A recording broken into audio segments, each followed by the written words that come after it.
Je profite de ce temps d'attente. Ça me permet de te rencontrer, en fait,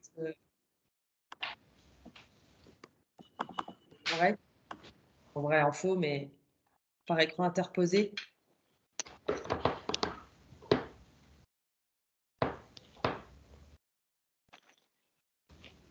Bonjour à tous. Bonjour. Bonjour. Bonjour.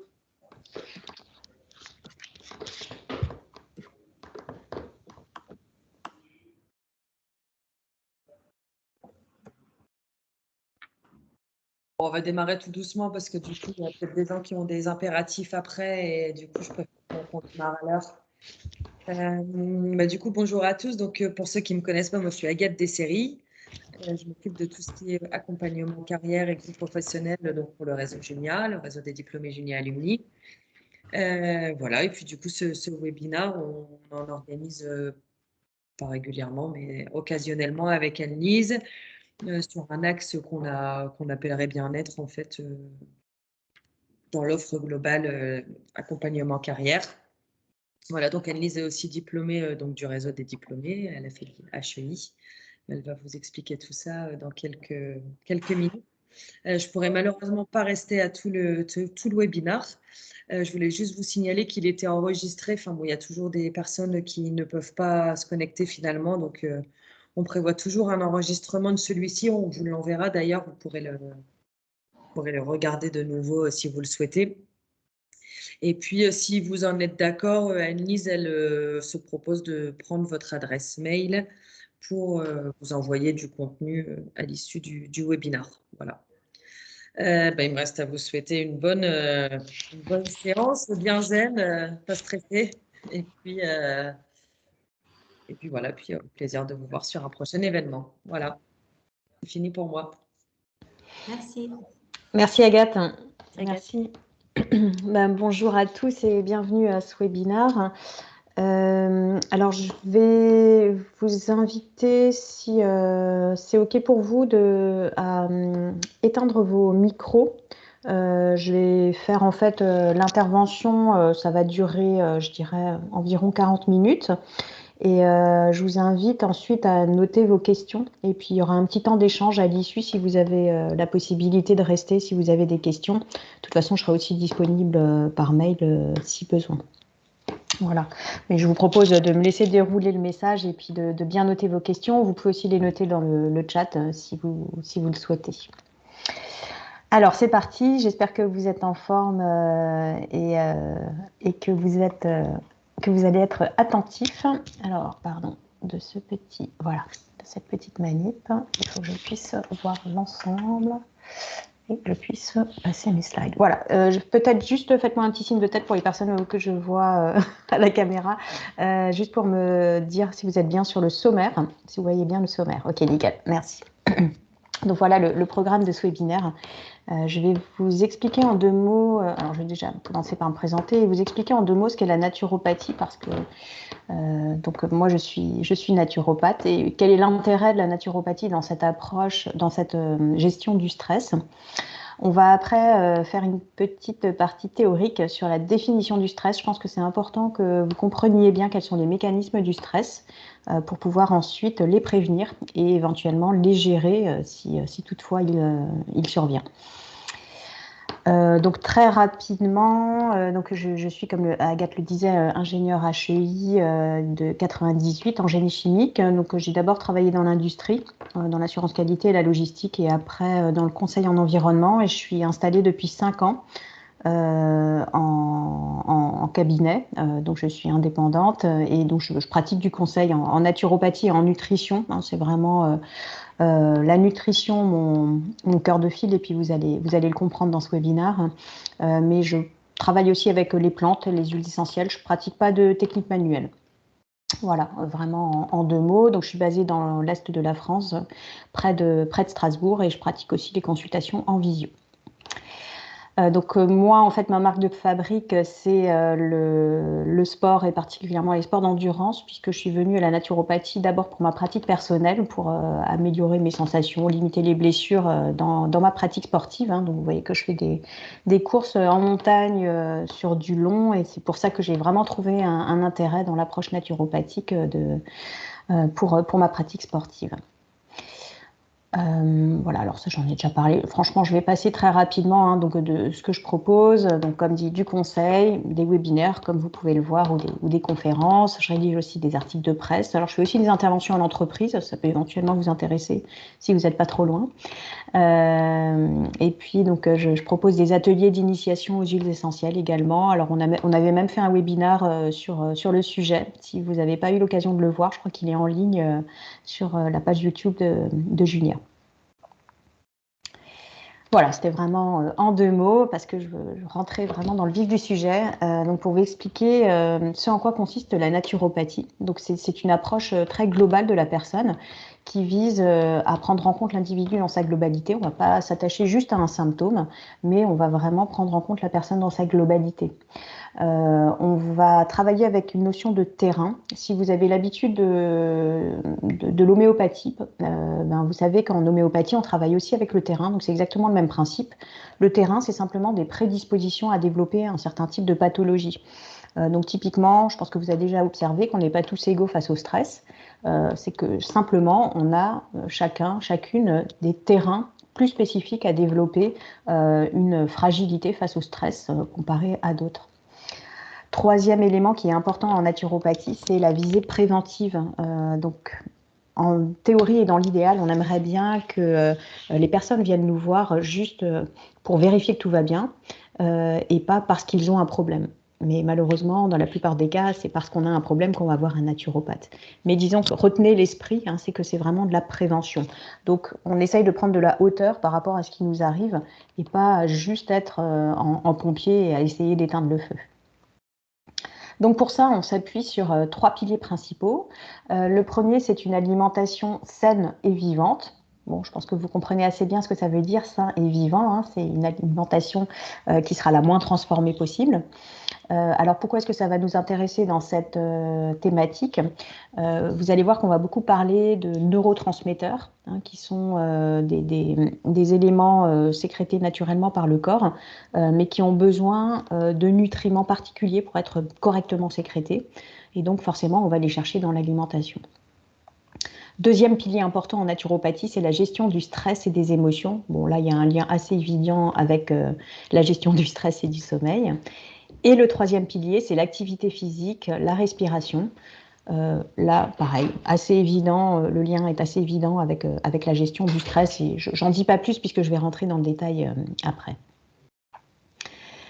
La naturopathie, qu'est-ce que ce n'est pas? C'est quand même important de le souligner. Ce n'est pas une pratique de médecine. Hein. Les naturopathes, sauf exception, ne sont pas passés par la fac de médecine, donc ils ne posent pas de diagnostic, ils sont de retour des médecins. Ils ne prescrivent pas de médicaments. Du coup, ils ne parlent pas de patients, mais plutôt de clients. Hein. Ça fait un peu commercial, mais au moins les choses sont claires. Et donc, il faut bien garder à l'esprit que tous ces conseils en naturopathie ne remplacent pas les traitements. Alors, typiquement, quand on est dans la gestion du stress et du sommeil, on peut avoir des traitements en place. Et il ne faut surtout pas qu'un naturopathe vous dise « bon, bah, maintenant, vous arrêtez ça et puis vous prenez autre chose à la place ». Ce n'est pas du tout son domaine de compétence. Par contre, on peut vraiment venir en complément. Et c'est vraiment ça qu'il faut retenir. Hein. C'est d'ailleurs ce qu'on appelle la médecine intégrative. Donc, on va vraiment avoir les deux qui travaillent en synergie, l'allopathie et la médecine complémentaire. Voilà pour ces quelques mots d'introduction. Donc, les techniques sur lesquelles la naturopathie va s'appuyer, évidemment, vous avez retenu les 3 piliers principaux. Forcément, il va y avoir beaucoup l'alimentation, il va y avoir beaucoup tout ce qui est exercice physique, respiration, et tout ce qui est psycho-relaxation pour la gestion du stress et des émotions. Mais on va avoir plein d'autres choses. On va avoir la phytothérapie, bien sûr, et tous ses dérivés, mais aussi l'hydrothérapie, par exemple, tout ce qui est argile, thalassothérapie, tout ça, ça fait partie de la naturopathie. Tout ce qui est technique manuelle, réflexe énergétique, vibratoire, techniques respiratoires, tout ça fait aussi partie de la naturopathie. Donc vous imaginez bien que chaque naturopathe va utiliser des techniques qui lui plaisent, qui lui parlent, et ne peut pas tout maîtriser, en tout cas pas en une seule vie. C'est un peu compliqué.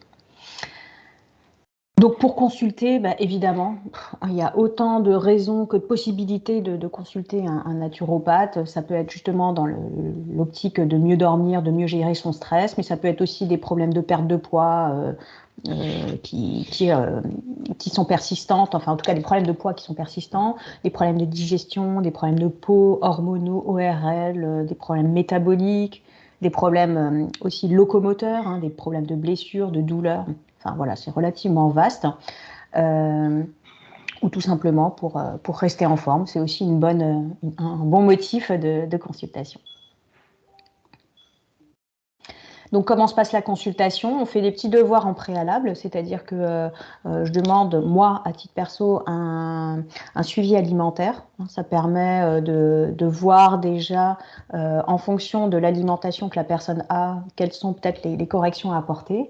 Et puis des questionnaires qui sont basés sur la micronutrition, parce que moi, je me sers beaucoup de la micronutrition.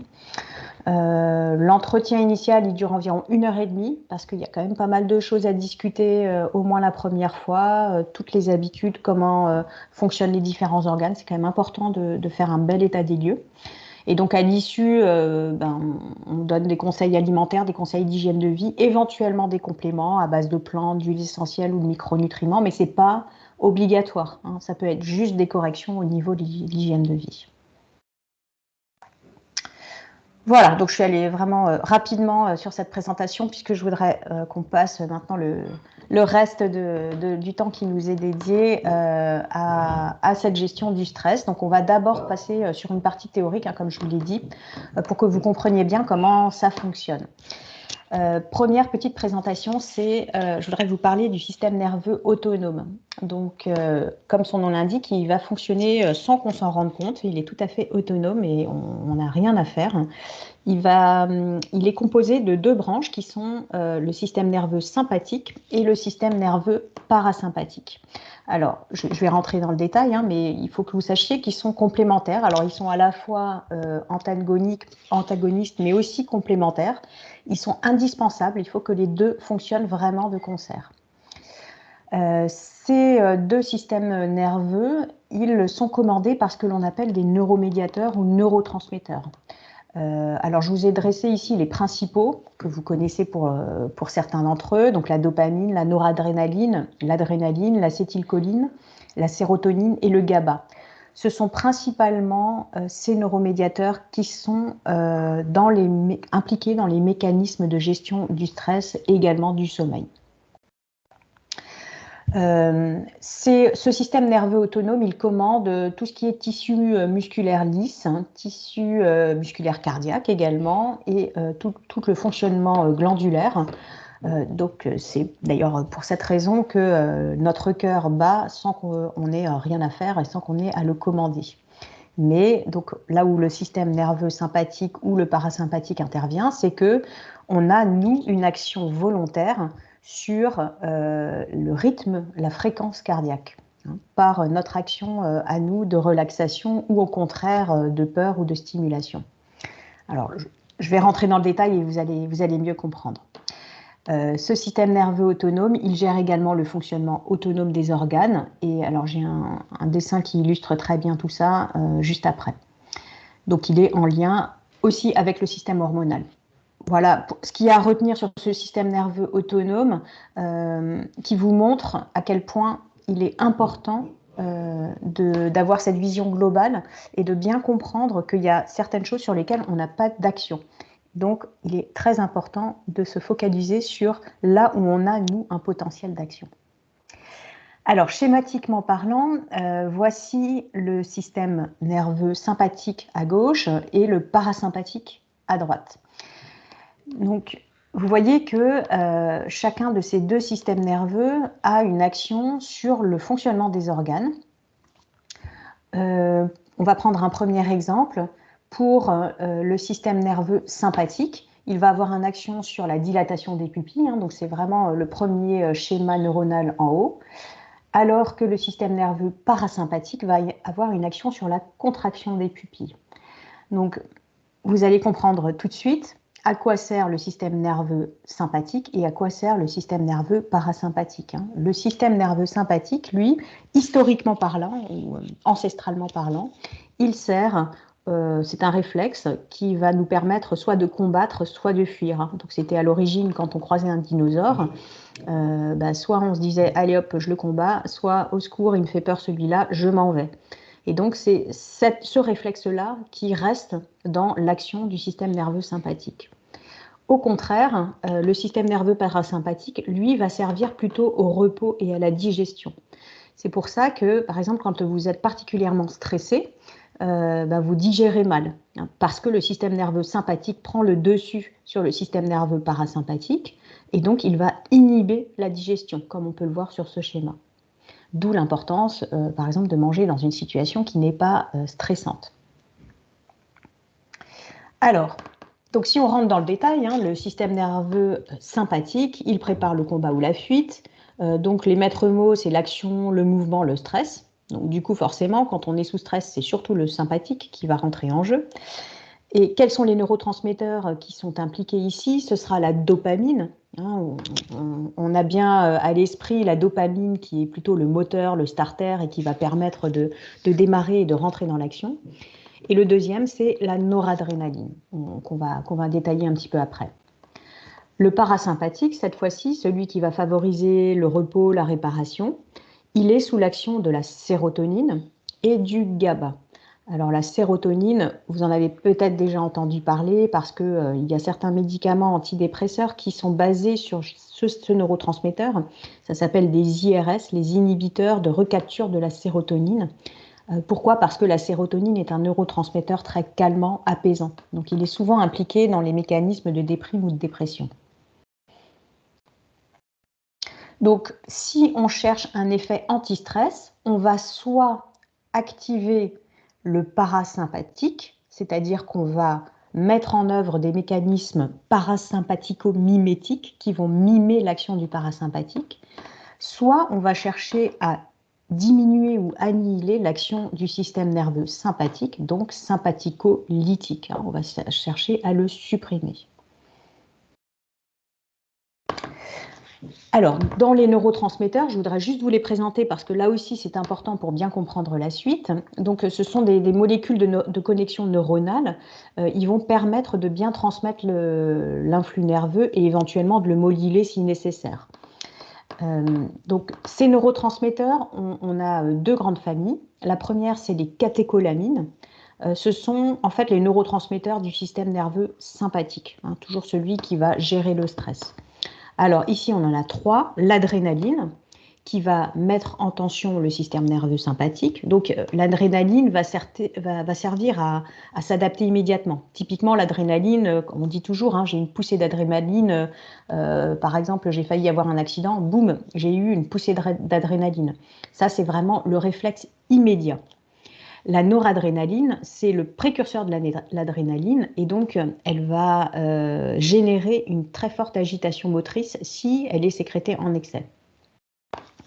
La dopamine, donc j'en ai déjà un petit peu parlé, c'est le starter, c'est ce qui va permettre de gérer la motivation, le circuit de la récompense. Donc typiquement, quand on a envie de rien, souvent on est en carence de dopamine. Par contre, si on a trop de dopamine, on va être beaucoup trop agressif, beaucoup trop excité, et donc on sera forcément très impliqué dans le mécanisme du stress. Dans la deuxième grande famille, donc celle qui sera plutôt calmante, on va avoir la sérotonine. Donc elle gère plutôt tout ce qui va être ralentissement de l'activité. Donc elle va aider à freiner, à contrôler tout ce qui est pulsion, appétit, contrôler le sommeil, contrôler l'équilibre émotionnel. Elle va gérer aussi tout ce qui est pulsion. Oui, je l'ai déjà dit. Alors pourquoi je parle de ça? C'est que souvent quand on est en carence de sérotonine, on peut avoir des pulsions, notamment des pulsions sucrées en fin de journée. Ça, c'est quelque chose d'assez caractéristique. Et donc c'est un signe qui permettra de reconnaître si on est en carence de sérotonine. La mélatonine, qui est l'hormone du sommeil, que vous connaissez certainement et qu'on peut aussi prendre par complément alimentaire, elle est synthétisée, alors pas avec plein de choses, mais dont notamment la sérotonine. Donc, quand on a des problèmes de sommeil, il faut aussi chercher du côté de la sérotonine. Enfin, le dernier neurotransmetteur que je voudrais vous présenter, c'est le GABA. Donc, GABA, c'est simplement pour l'acide gamma-aminobutyrique. Celui-ci, il est très impliqué dans tout ce qui est mécanisme de lâcher prise. Quand on a des problèmes à lâcher prise, souvent c'est un problème d'équilibre de GABA.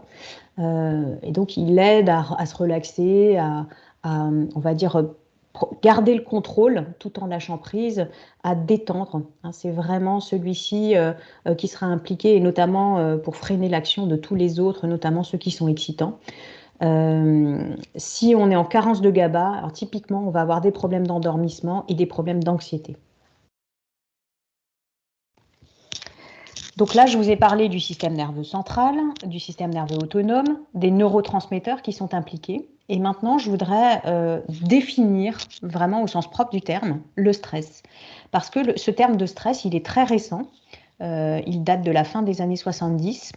Juste avant, on a parlé, donc on a un monsieur qui s'appelle Hans Seiler, qui en 1976 a donné une définition de ce qu'on appelle le syndrome général d'adaptation, qui est finalement le précurseur du stress, et qui est défini comme suit. On va avoir 3 phases qui vont se faire suite. La première, c'est la phase d'alarme, durant laquelle on va principalement sécréter de l'adrénaline. La deuxième, la phase de résistance, où on va plutôt sécréter de la sérotonine. Et enfin, la phase que j'appelle plutôt la phase d'épuisement, même s'il y a marqué chronicité là dans le dessin du bas, qui va être une phase d'épuisement où on va d'abord sécréter du cortisol et enfin, il va y avoir une chute du cortisol, ce qui est d'ailleurs représentatif de ce qui se passe au niveau du burn-out. Donc en fait, tout à droite de votre graphique et avant la mort quand même, eh bien, on arrive au burn-out. Excusez-moi, je me permets juste d'intervenir. J'ai l'impression qu'il y a un décalage dans les diapos. Ah, parce que à chaque fois, en fait, vous parlez de quelque chose, mais la diapo n'est pas à jour. D'accord. Alors, c'est étrange. Là, on était encore. Là, ça vient juste de changer, en tout cas pour moi. Et avant, on était encore avec le schéma, avec la présentation de la sérotonine et du GABA, avec le schéma à droite du cerveau et les différents. Voilà. Ah, étonnant. Alors là, vous êtes bien page 18 ? Oui. Ok. Zut. Bon, bah alors je vous laisse. Moi, c'est parfaitement synchro, donc je pense que ça doit être une question. Oui, moi aussi, c'est synchro. Ah, d'accord. Ok. Ah oui, alors c'est peut-être chez la personne qui est intervenue, il y a peut-être un problème de réseau. Bon, bah pourtant, ok, bah, je vais regarder. Désolée. Bah, c'est moi qui suis désolée. Du coup, il faudra le regarder en replay. Pas de souci. Merci. Donc, du coup, je passe à la slide suivante. Vous voyez bien la slide 19 qui décrit la phase d'alarme. Pour tout le monde, c'est bon. Ok, nickel. C'est bon. Merci. Donc, la phase d'alarme, celle-ci, qui est la première phase de ce syndrome général d'adaptation, elle va mobiliser les forces de défense. On va essayer de contrôler les choses. Durant cette phase, donc, on sécrète beaucoup d'adrénaline et donc forcément de noradrénaline. Durant cette phase, on a la glycémie qui augmente, les rythmes cardiaques respiratoires qui augmentent, la tension artérielle qui augmente. C'est vraiment une mobilisation de toute l'énergie de manière à faire face à un mécanisme de stress. Ensuite, le corps va rentrer dans une phase de résistance pour essayer de s'adapter si l'agent stressant perdure dans le temps. Ici, on va essayer de réparer le corps par toujours une augmentation de la glycémie, mais on peut avoir des risques de résistance à l'insuline avec apparition de maladies auto-immunes dans cette situation-là. Donc, on est déjà dans une phase où il va falloir faire relativement attention. On peut avoir des risques au niveau de la santé. La dernière phase, qui est la phase d'épuisement, eh bien celle-ci, elle va apparaître si l'agent stressant perdure, là encore, qu'il est trop long. Donc, c'est typiquement, comme je vous le disais, ce qui se passe dans les phénomènes de burn-out. Là, le corps va tenter de résister avec une sécrétion accrue de cortisol, mais il y a fort à parier que ce cortisol arrive finalement à épuisement, qu'on soit complètement saturé en cortisol et que finalement le corps abandonnent les choses et finissent par ne plus sécréter de cortisol du coup. Et c'est ce qui arrive dans les phases de burn-out. Mais également, c'est vraiment un moment où le corps est extrêmement fragile parce que cette saturation en cortisol fragilise l'organisme, surtout sur le plan immunitaire. Voilà, donc je ne rentre pas plus dans le détail que ça parce que ce n'est pas l'objet du jour, mais c'est simplement pour que vous compreniez bien les mécanismes qui sont en jeu et ce qu'on va pouvoir faire pour agir ces différentes phases, aider à bien sécréter les bons neurotransmetteurs, bien les équilibrer. Je termine cette phase de présentation, enfin d'introduction avec un test que vous pouvez essayer de faire, que vous trouvez gratuitement sur Internet. C'est l'échelle de Holmes et Ra. Donc, ce sont les deux personnes qui ont mis en place ce test, qui permettent d'évaluer son niveau de stress. Alors, c'est très simple à faire. Hein, donc, vous voyez certains événements qui peuvent survenir dans sa vie sur les 24 derniers mois. Il faut simplement additionner les nombres qui sont indiqués en face de chacun de ces événements. Et donc, à chaque fois, vous les comptez s'ils sont survenus durant les 24 derniers mois. Si vous avez une somme qui est à plus de 300, c'est que votre niveau de stress est potentiellement très élevé et qu'il convient d'avoir un regard, ou en tout cas de prendre un certain recul par rapport à ce qui se passe dans votre vie. Donc vous voyez qu'il y a des événements évidemment très graves, style mort du conjoint, mais vous pouvez avoir des événements qui sont assez assez courants dans la vie, par exemple les vacances ou les fêtes de Noël. C'est quand même des événements stressants. Donc je vous invite à vraiment faire l'exercice parce que c'est intéressant, on ne se rend pas forcément compte du niveau de stress dans lequel on est, et donc ça permet de prendre un petit peu de recul par rapport à tout ça. Alors, maintenant, on va rentrer vraiment dans le cœur du sujet. Comment est-ce que je peux gérer mon stress par l'intermédiaire des méthodes naturopathiques? On va commencer juste pour bien comprendre, avant de rentrer vraiment dans le vif de l'alimentation, pour bien comprendre le lien entre le stress et l'alimentation. Le stress, par des mécanismes que je ne vais pas détailler ici, mais que vous connaissez certainement, induit un déficit en certains micronutriments, dont le magnésium, ultra connu, et un certain nombre de vitamines également. C'est pour cela qu'il est très important au quotidien, en tout cas dans la gestion du stress, d'avoir une alimentation qui soit saine et vivante, c'est-à-dire une alimentation qui va être riche en ces éléments-là. Plus on va transformer l'alimentation, ça ne veut pas dire qu'il faut tout manger cru, hein, mais simplement éviter les aliments ultra transformés. Plus on va la transformer, cette alimentation, et moins on va avoir de nutriments encore présents dans nos aliments. Donc il est vraiment important de choisir précieusement les ingrédients que l'on achète et de choisir aussi le mode de cuisson.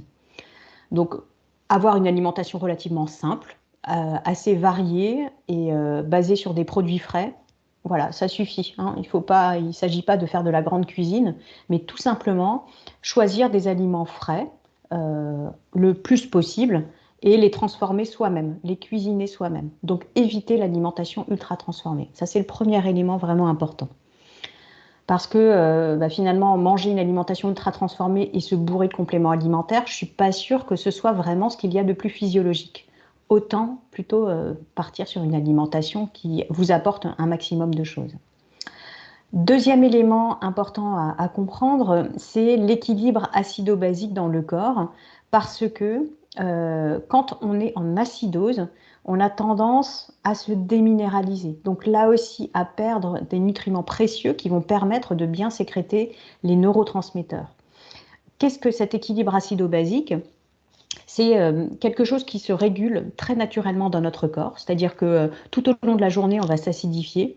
Le simple fait de respirer est plutôt acidifiant. D'avoir des activités intellectuelles intenses, c'est acidifiant. De faire trop de sport, c'est acidifiant. Et dans l'alimentation, on a aussi des éléments qui sont très acidifiants. Donc vous voyez sur le schéma en bas à droite, la viande, le sucre, les produits laitiers, les aliments raffinés sont plutôt acidifiants, alors que les fruits et légumes, les fruits à coque, les légumes secs sont plutôt basifiants. Donc, il ne s'agit pas de manger que les aliments à droite, évidemment, hein, ce n'est pas du tout l'objet de mon propos, mais de prendre conscience qu'un excès, par exemple, de protéines animales, un excès de produits laitiers, un excès d'aliments raffinés va globalement plutôt vous déminéraliser. Donc, va induire une acidose dans votre corps. Le dessin que j'ai mis en bas à gauche, enfin, c'est pas un dessin d'ailleurs, c'est une photo, c'est un papier pH qui vous permet de mesurer votre niveau d'acidose. Donc, ce sont des papiers pH comme ce que vous pouvez connaître, mais qui sont gradués très finement, puisque vous voyez qu'ils vont, donc ça va de 5,2 jusqu'à 7,4. Donc, c'est beaucoup plus précis qu'un rouleau de papier pH de piscine, par exemple, qui va de 1 à 14. De toute façon, votre urine ne peut pas aller de 1 à 14.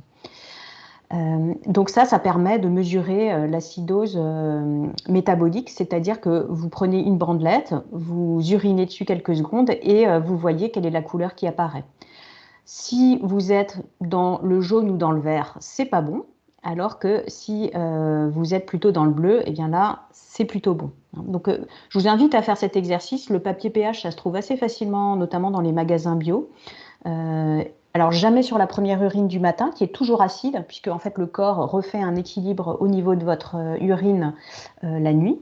Et donc, je vous invite à faire ça plutôt sur la deuxième urine du matin, avant les repas de midi et du soir. Donc faites ça sur quelques jours, parce que ça peut fluctuer au gré du niveau de stress, au gré du sommeil, de ce que vous avez mangé, pour voir à quel niveau vous vous situez. Si vous êtes, comme dit, en acidose, il y aura des choses à rééquilibrer de manière à éviter la déminéralisation.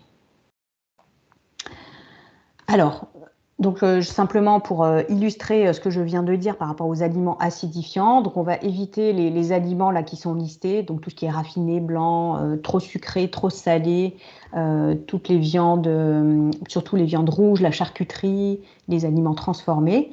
Et puis on va essayer d'aller plutôt, ou en tout cas, par exemple, si vous mangez, si vous avez envie de vous faire plaisir avec un beau morceau de viande, vous équilibrez forcément avec des légumes qui vont permettre d'avoir un bilan acido-basique neutre.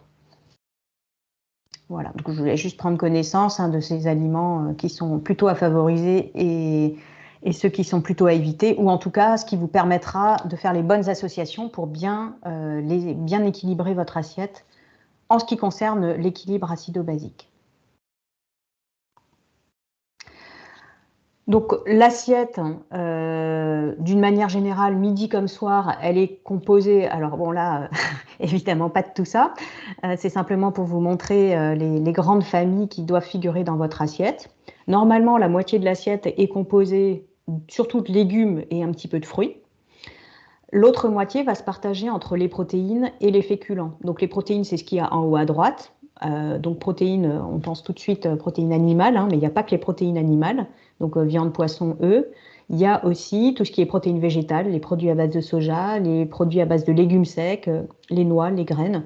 Tout ça apporte aussi des protéines végétales, donc c'est un bon mix entre les deux, c'est-à-dire que c'est intéressant d'apporter à la fois pour moitié, on va dire, des protéines animales et l'autre moitié en protéines végétales. C'est une recommandation de l'OMS d'ailleurs. Les féculents, donc si vous vous souvenez ce que je vous ai dit juste avant, on va essayer d'éviter tout ce qui est féculent raffiné, c'est-à-dire blanc, le pain blanc, les pâtes blanches, le riz blanc, etc. Et on va essayer d'aller plutôt sur des aliments semi-complets ou complets, qui vont, eux, limiter la déminéralisation.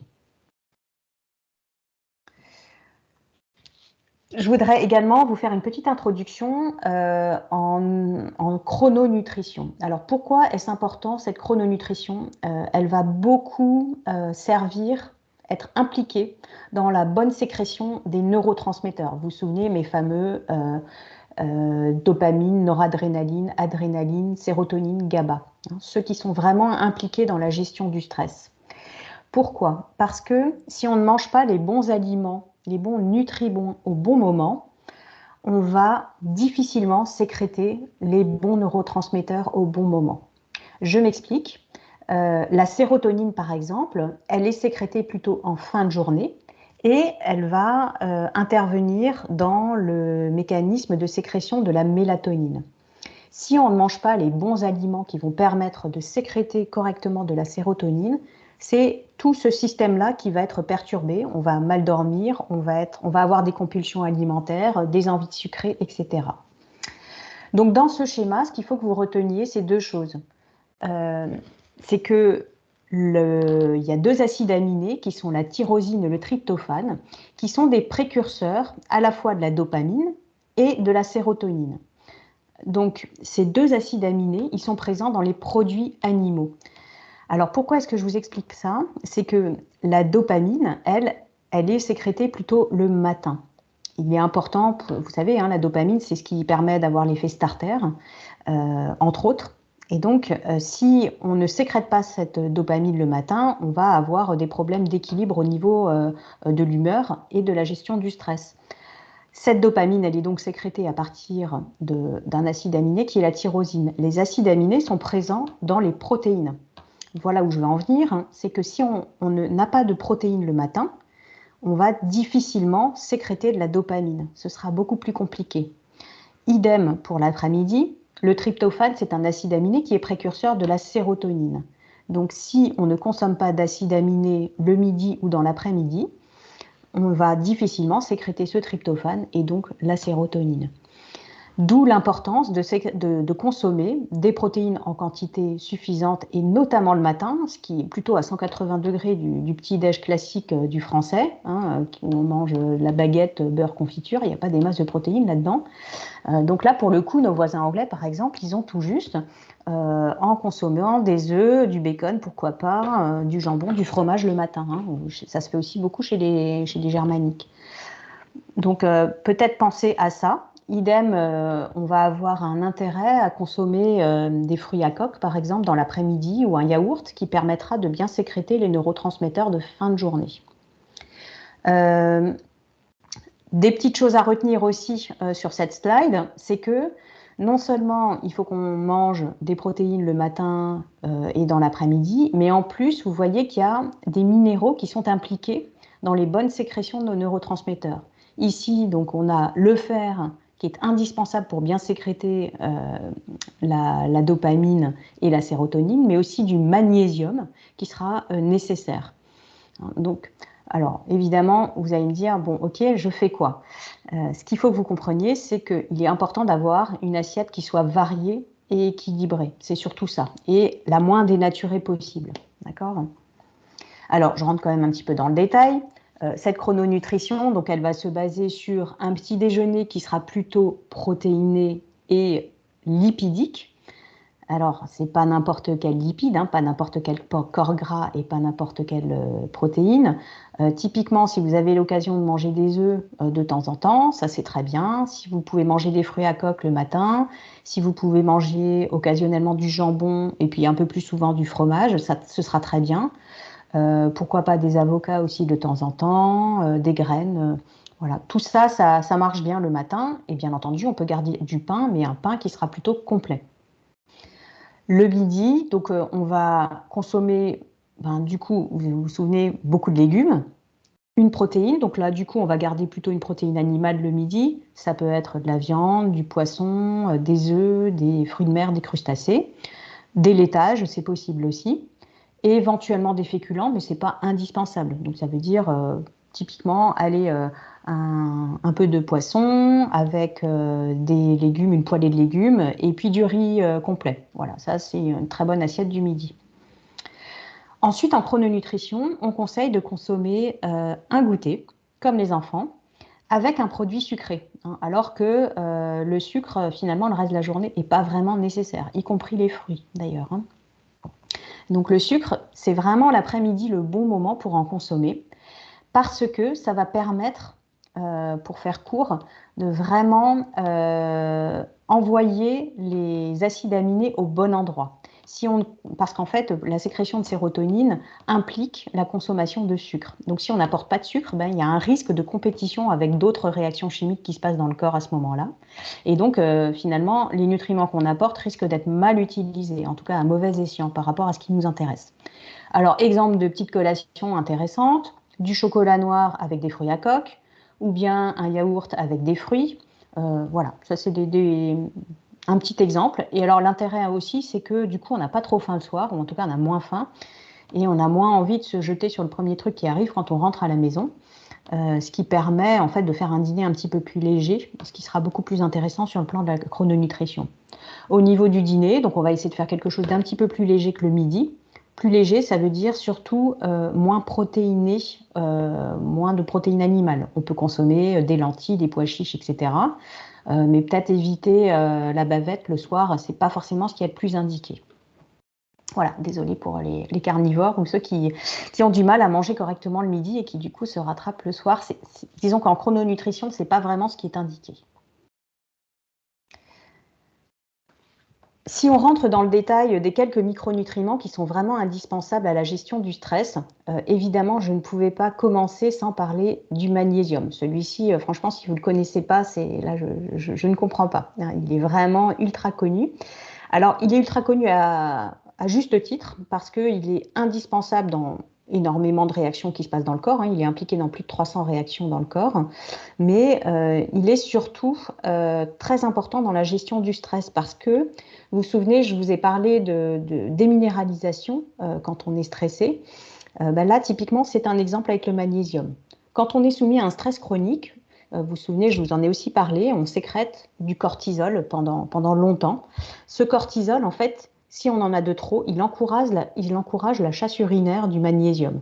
Du coup, on est plus vulnérable au stress, et comme on est plus vulnérable au stress, on est plus stressé, et donc, en fait, c'est le cercle vicieux.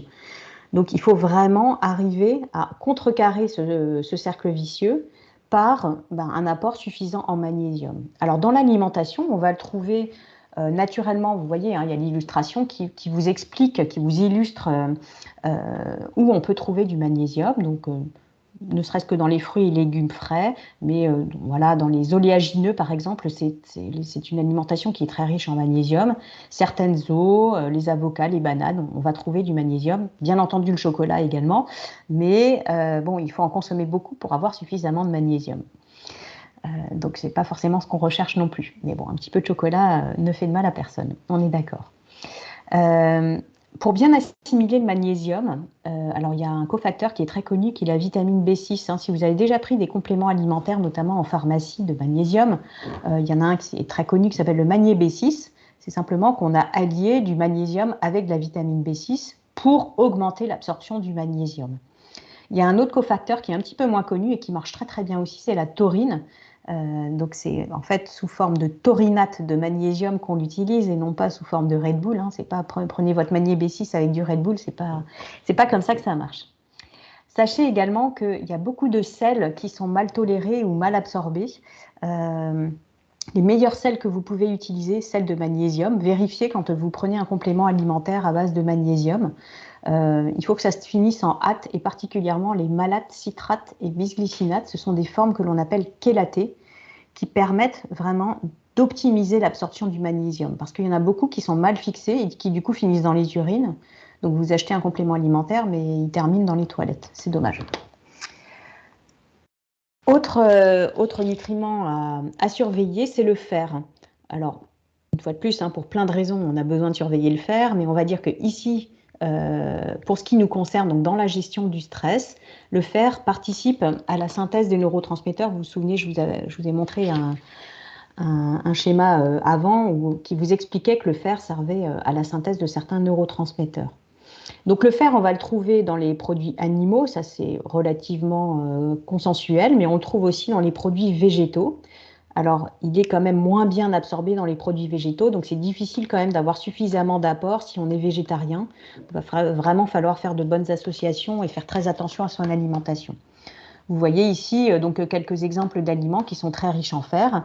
Donc les apports chez la femme sont évidemment plus importants que chez l'homme, surtout la femme en période, en âge de menstruation. Attention à certains aliments qui inhibent la bonne absorption du fer. Je pense notamment au café et au thé vert. Si vous prenez du fer en complément alimentaire, évitez de le prendre avec votre café du matin parce que ça ne servira pas à grand-chose. Par contre, la vitamine C, elle, va permettre de mieux l'absorber. Donc typiquement, si vous avez un kiwi sous la main ou vous prenez du jus de citron, et ben voilà, là vous pouvez le prendre avec ça, c'est vraiment une très bonne idée. En termes de complémentation, parce que des fois il y a besoin de se complémenter, on est vraiment trop bas, pareil, il y a des formes qui sont vraiment mal assimilées, donc idem que pour le magnésium. Alors, le médicament ultra-connu qui est le tardiféron, de mémoire, c'est soit de l'oxyde, soit du sulfate de fer. C'est une forme qui est mal supportée et mal assimilée. Donc, souvent, il faut des mois et des mois de tardiféron avant d'essayer de remonter un petit peu. Privilégiez la forme de bisglycinate de fer si vous le pouvez. Et donc, oui, dernier point important, c'est toujours vérifier le dosage. Ne surtout pas s'auto-supplémenter sans savoir à quel niveau de fer on est, parce que trop de fer n'est pas bon non plus. Donc, pas assez, c'est pas bon, mais trop, c'est pas bon non plus. Élément suivant qui sera important dans votre alimentation, c'est les protéines. Ce sont les protéines. J'en ai déjà largement parlé avant. Pourquoi? Parce que les protéines permettent de sécréter là aussi des neurotransmetteurs, la dopamine, la noradrénaline et la sérotonine. Donc les protéines, on va les trouver dans les produits animaux comme la viande, les poissons, les œufs, dans les produits laitiers, dans les oléagineux et aussi dans certains légumes secs. Alors le soja, par exemple, est extrêmement riche en protéines. Donc on n'achète pas n'importe quel soja, plutôt un soja bio et idéalement de France, qui va limiter les risques de prolifération des OGM. Les oméga 3, alors je vous le dis tout de suite, les margarines enrichies en oméga 3, ce n'est pas une bonne idée. Ce sont des produits qui sont ultra transformés. Les oméga 3, tiens, j'ai un smiley qui se balade tout seul. Les oméga 3 sont déjà présents naturellement dans l'alimentation. Alors, ils ont eu un rôle très important pour la bonne fluidité des membranes et la transmission neurologique. Donc, on comprend tout à fait dans la gestion du stress quelle est leur utilité. On va les trouver dans l'alimentation. Donc dans les produits animaux, c'est là que c'est le plus intéressant, ce sera dans les poissons gras principalement. Donc le thon, le saumon, mais aussi la sardine, le maquereau, les petits poissons gras d'une manière générale, même en boîte, ça fonctionne sans aucun problème. Il y a également des œufs qui sont riches en oméga 3 quand les poules sont nourries aux graines de lin. Du coup, comme les graines de lin sont riches en oméga 3, les œufs le seront également. Et puis, donc, dans les aliments végétaux, on va retrouver le pourpier, les épinards, la mâche, mais aussi l'huile de colza ou l'huile de noix, le lin, les graines de lin, les noix, qui sont des aliments qui sont naturellement riches en oméga 3. Donc, je dirais, la complémentation sera utile, notamment pour les personnes qui ne mangent absolument pas de poissons gras. Si vous mangez que du cabillaud, vous n'aurez pas d'oméga 3. Donc là, ça peut s'avérer utile de se complémenter de temps en temps. Il faudra là aussi bien choisir son complément alimentaire, notamment faire très attention à l'oxydation de ces produits-là, car les oméga 3 sont très sensibles à la chaleur et c'est pour cette raison qu'on ne cuisine pas, par exemple, l'huile de colza ou l'huile de noix, car elle s'oxyde, elle se transforme à la chaleur. D'autres nutriments qui sont importants dans la gestion du stress, toutes les vitamines B, alors particulièrement celles qui sont listées 1, 6, 9, 12, parce qu'elles sont impliquées là aussi dans la synthèse des neurotransmetteurs. Et puis je voulais juste aussi vous dire un petit mot sur l'index glycémique, donc les glucides. L'index glycémique des aliments, en fait, c'est la capacité d'un aliment à augmenter le taux de sucre dans votre sang. Donc, vous savez, la glycémie, c'est ce qu'on teste dans les prises de sang le matin à jeun. Eh bien, quand on ingère un aliment qui a un fort index glycémique, ça va faire augmenter votre taux de sucre, donc votre glycémie, très rapidement. Donc, c'est ce qu'on voit en rouge sur la courbe en bas à gauche. Ça va induire en fait mécaniquement un mécanisme dans votre corps qui va vous faire une hypoglycémie réactionnelle derrière. Parce que votre glycémie sera montée beaucoup trop vite, trop rapidement. Et du coup, votre corps va faire une réaction qui va refaire baisser encore plus vite la glycémie. Donc, plus vous mangez des aliments à index glycémique élevé et plus vous allez faire cette succession de glycémie haute, glycémie basse, avec des hypoglycémies à répétition. C'est des choses que vous avez certainement déjà senties. Si vous mangez des aliments sucrés, 2 heures après, vous avez de nouveau envie de manger sucré. C'est simplement que vous avez vécu cette courbe rouge. Donc, c'est pour ça qu'on essaye d'aller sur des aliments qui sont à index glycémique bas à modéré, donc courbe plutôt jaune, et du coup, les aliments qui sont dans l'encadré bleu. Pourquoi je vous raconte tout ça sur cet index glycémique? C'est parce que votre cerveau et globalement le mécanisme des neurotransmetteurs se nourrissent de sucre. Donc, si vous ne leur apportez pas du sucre de manière constante, à un niveau modéré, et bien forcément, tout ce petit monde va mal fonctionner. Donc, c'est pour ça que c'est important d'avoir une alimentation qui sera plutôt complète. Ça va ralentir l'absorption des sucres, qui sera donc du coup riche en fibres, qui ne sera pas trop cuite, c'est-à-dire que plus vous cuisez vos pâtes, par exemple, ou votre riz, plus l'index glycémique va monter. Et également, bien entendu, bon, pas trop riche en sucre, hein, ça semble assez logique, et pas trop transformé. Alors, qu'est-ce que ça veut dire transformé? Si vous prenez des céréales pour petit déjeuner, c'est un aliment qui est très transformé. Si vous prenez des flocons d'avoine, ils sont beaucoup moins transformés. Donc, le flocon d'avoine aura un index glycémique plutôt bas à modéré, alors que les cornflakes, même si ce n'est pas sucré en soi, ben, ça a un index glycémique élevé. Et vous devez certainement le sentir. Si vous mangez juste un bol de cornflakes, vous avez faim 2 heures après. Enfin, je ne sais pas vous, mais moi, oui. Donc, c'est simplement cette histoire d'index glycémique. Voilà, donc soyez attentifs à ça. C'est vraiment la nourriture de votre cerveau. Plus vous avez une diffusion progressive de vos sucres, et mieux votre cerveau se portera. Donc ça, c'était le volet alimentaire de la gestion du stress. Maintenant, je vais vous parler de quelques plantes qui vont vous aider à bien gérer ce stress. Alors, c'est des plantes qui sont assez connues dans la gestion du stress, si vous vous intéressez un petit peu à la phytothérapie, mais que je pose ici pour mémoire. On a la passiflore, l'aubépine, qui travaille beaucoup sur tout ce qui est palpitations nerveuses. Vous avez la valériane également, alors elle qui travaille beaucoup sur tout ce qui est relaxation. Elle est très relaxante, la valériane. Et la dernière dont je voulais vous parler, c'est le pavot de Californie. Alors le pavot de Californie, son nom latin, c'est l'Escholzia. Des fois, on le rencontre plutôt sous le nom d'Escholzia. Elle est très intéressante pour les personnes qui ont des problèmes d'endormissement ou de rendormissement. Donc vraiment, pensez-y si vous avez ce type de problème au niveau du sommeil. Ce sont 4 plantes qui sont très intéressantes à la fois pour la gestion du stress, mais aussi pour les problèmes de sommeil qui sont d'ailleurs souvent très intimement liés.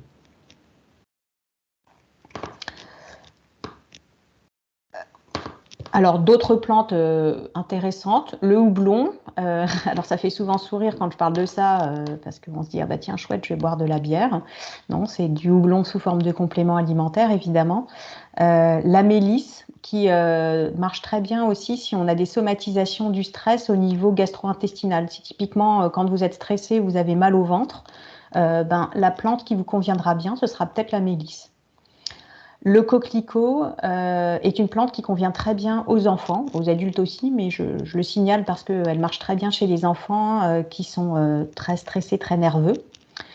La balotte, elle marche très bien pour tout ce qui est troubles anxieux. Le millepertuis marche plutôt pour les problèmes d'humeur, de gestion de l'humeur. Hein. C'est un antidépresseur, le millepertuis. Il faut faire attention à son utilisation parce qu'elle peut avoir des interactions avec des médicaments, notamment la pilule contraceptive, mais d'autres médicaments également. Et puis donc le Griffonia simplicifolia, qui est impliqué dans le mécanisme de fabrication de la sérotonine.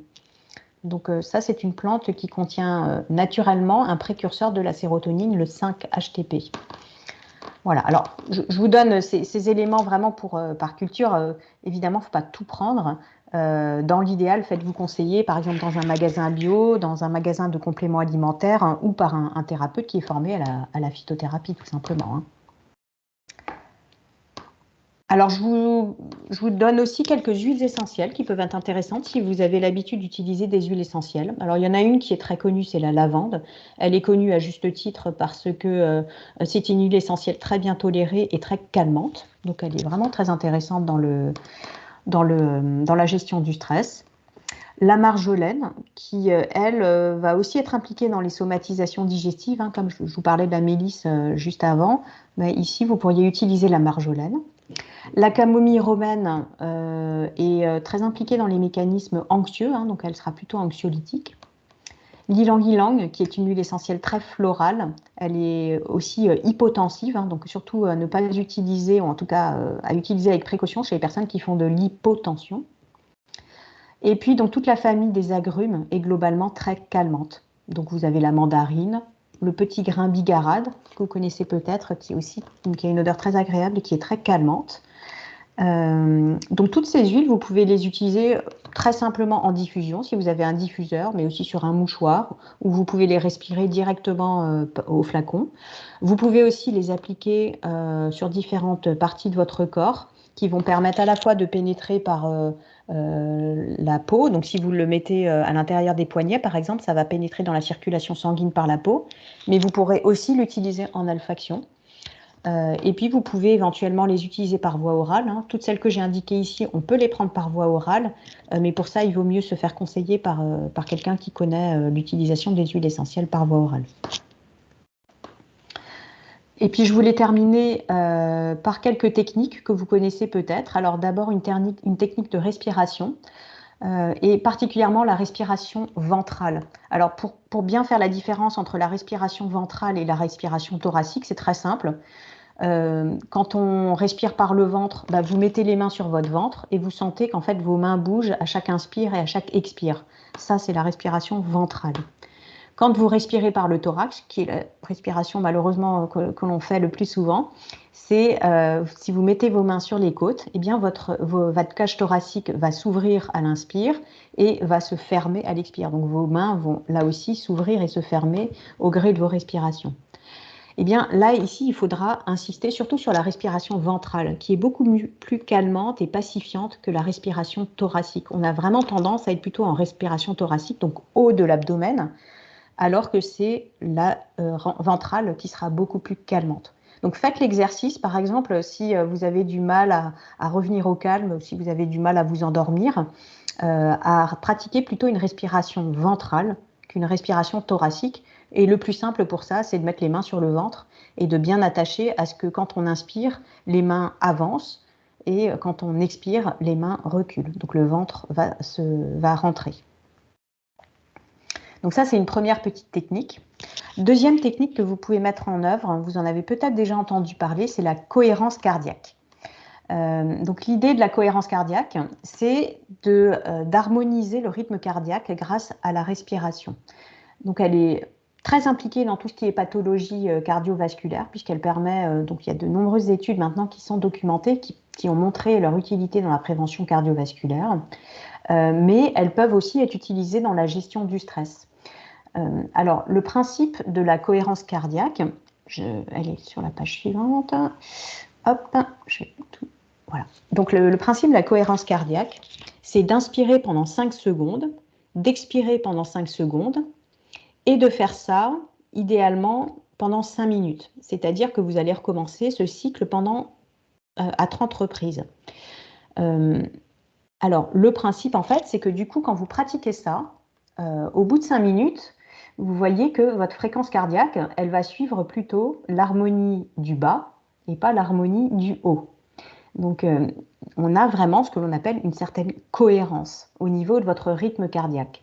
Mais tout ça a été documenté si vous pratiquez 3 fois par jour, idéalement, avec donc ces fameuses 30 respirations donc sur 5 minutes, donc avec une séance de 5 minutes.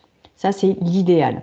Si déjà vous arrivez à pratiquer cette cohérence cardiaque ne serait-ce qu'une fois par jour, donc je répète, hein, c'est j'inspire 5 secondes, j'expire 5 secondes et je recommence pendant 5 minutes. Si déjà vous arrivez à faire ça une fois par jour, ce sera déjà très bien.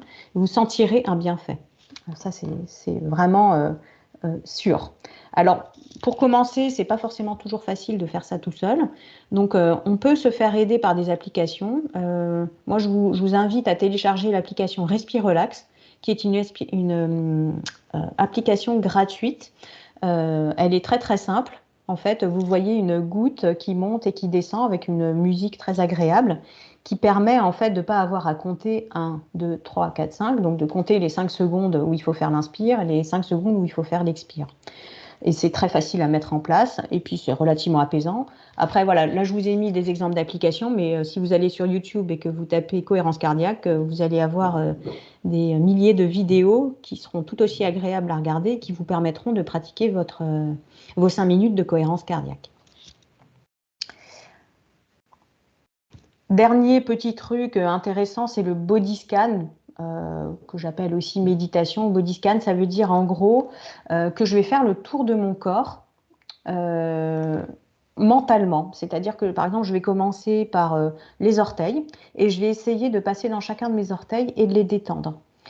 Ensuite, je vais remonter, je vais aller dans la plante du pied, je vais essayer de détendre ma plante de pied, etc., etc. Je vais remonter dans tout mon corps, je vais faire le tour et puis je vais redescendre par l'autre côté jusqu'à de nouveau aller dans les orteils. Après, ça c'est une manière de faire le body scan, il y en a plein d'autres.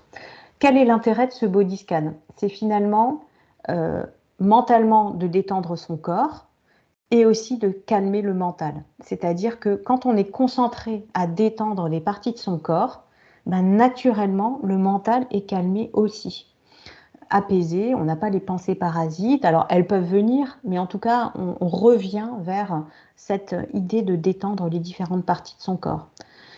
Évidemment, donc il faut pouvoir quand même s'installer au calme. Idéalement, il faut être allongé, mais bon, c'est pas obligatoire, hein. Alors, je vous ai mis là des exemples de positions. Alors bon, le top, c'est allongé dans l'herbe, évidemment. Mais si vous n'avez pas cette possibilité-là, vous pouvez aussi simplement faire un body scan assis. Il faut fermer les yeux et être dans un endroit calme. C'est sûr que si votre téléphone sonne toutes les 30 secondes, vous allez avoir du mal à faire votre body scan. Mais si vous arrivez juste à le mettre en mode avion pendant quelques minutes, ben ça peut vraiment induire aussi une relaxation et une détente face au stress. Donc là aussi, je vous donne plein de méthodes. Il ne s'agit pas de tout mettre en œuvre, sinon vous ne faites plus rien d'autre, mais de choisir les méthodes qui vous conviennent le mieux. Et puis, je ne pouvais pas finir sans l'activité physique, évidemment. L'activité physique, outil ô combien utile dans la gestion du stress. Alors, j'ai mis une activité physique minimale quotidienne.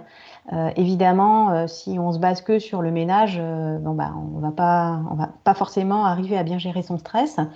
Mais si vous arrivez, par exemple, à faire une endurance douce 2-4 fois par semaine, que vous faites des étirements ou des assouplissements pour chasser les tensions, ça peut aussi avoir un réel impact sur votre stress. Alors, ça a été prouvé, tous les éléments que j'affiche à gauche, la stimulation du métabolisme bien sûr, mais aussi la sécrétion des endorphines dans la gestion du stress est évidemment hyper important.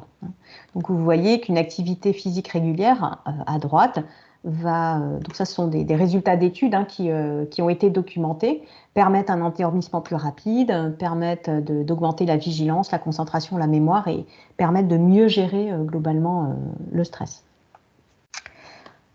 Voilà, je crois que je terminais avec la gestion du stress. Oui, c'est ça. J'ai terminé avec mon exposé. Donc du coup, je m'excuse, ça a duré un petit peu plus qu'1 heure, enfin 1 heure à peu près. Si vous avez encore 2 minutes pour des questions-réponses, je suis à votre disposition, n'hésitez pas. Donc soit vous m'envoyez un petit message sur le chat ou encore mieux, vous pouvez prendre la parole, ce sera très bien. En tout cas, merci pour votre attention.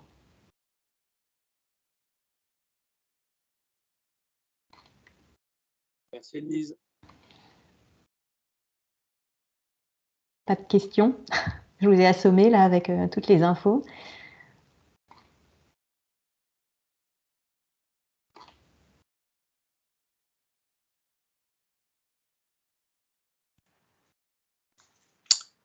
Moi, je voulais te remercier. C'est hyper compétent, hyper précis, hyper documenté, hyper bien réalisé sur le PowerPoint.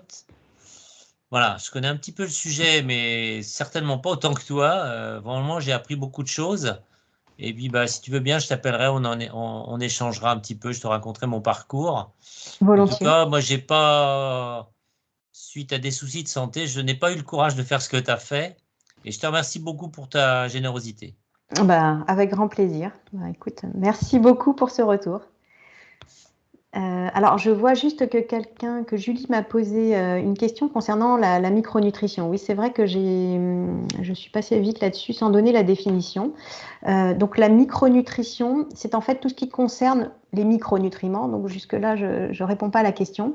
Les micronutriments sont tout ce qui est vitamines, minéraux, oligoéléments, les acides aminés, les acides gras, les probiotiques, voilà, tout ça, les fibres font partie des micronutriments. On les oppose non, mais en tout cas, on les différencie des macronutriments qui sont les protéines, les lipides et les glucides. Voilà, j'espère que c'est un petit peu plus clair.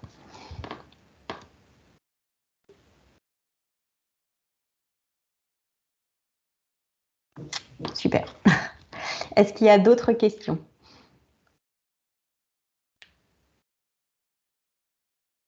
Alors, il y a juste quelqu'un qui a posé la question, est-ce qu'il y aura un enregistrement? Oui, absolument. Donc, actuellement, le webinaire est en cours d'enregistrement et donc, il sera mis à disposition sur la page YouTube de Junia et bon, moi, je le mets également sur ma propre page YouTube. Vous retrouverez d'autres webinaires que j'ai donnés également sur ma page YouTube, donc que vous trouverez sous mon nom, je ne sais plus si c'est mon nom, ou sous Choisir Naturopathie. Ben voilà, vous voyez mes coordonnées là. Bah écoutez, s'il n'y a plus de questions, je vous propose d'en rester là. En tout cas, je vous remercie encore pour votre attention. Et puis, je vous souhaite un très bon après-midi et je vous dis à bientôt pour un prochain webinaire. Bonne journée. Merci beaucoup. Au revoir. Merci. Au revoir.